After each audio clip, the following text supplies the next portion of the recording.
నాకు జరిగిన సన్నివేశం ఇది. చెప్పనా? అయితే ఒకప్పుడు అంటే చాలా రోజుల కింద ఒక సినిమాకు పోయినా. సినిమాకు పోయిన తర్వాత నాకు ఏమైందంటే మధ్యలో ఎమర్జెన్సీ. ఇంకా ఏం కాదు, నేను చెప్పుకుంటా. ఎమర్జెన్సీ వచ్చింది. ఎమర్జెన్సీ వస్తే పోయినా.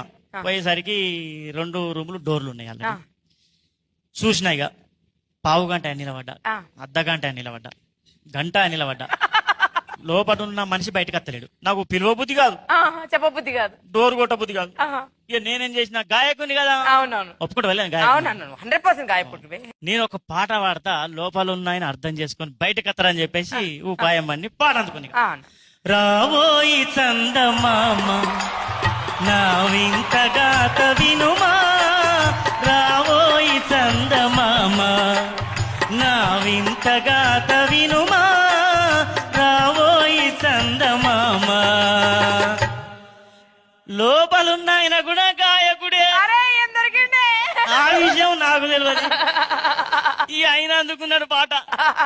ఆగబోయి భారతీయుడా, కాస్త ఆగబోయి భారతీయుడా, ఆగబోయి భారతీయుడా.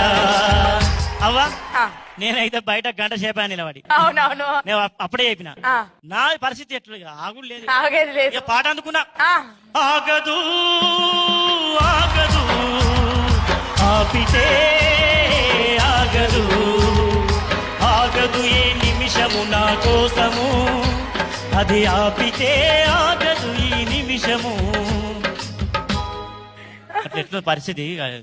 లోపల ఆయన నిమ్మలంగా కూర్చుని ఆపుకుంటే అన్నీ అవుతాయి.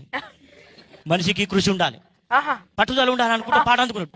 కృషి ఉంటే మనుషులు ఋషులవుతారు, మహాపురుషులవుతారు.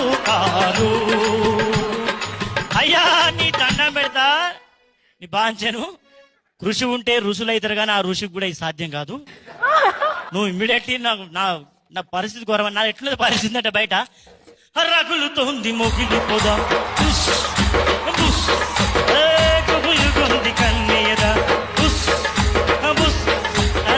నాగిలిలా వస్తున్నా, నాగస్వర మోదేస్తా, కాటేస్తారో వాటేస్తారో. ఇక గిట్ట జరిగింది అవన్నీ నాకు దౌడలు పట్టుకుంది.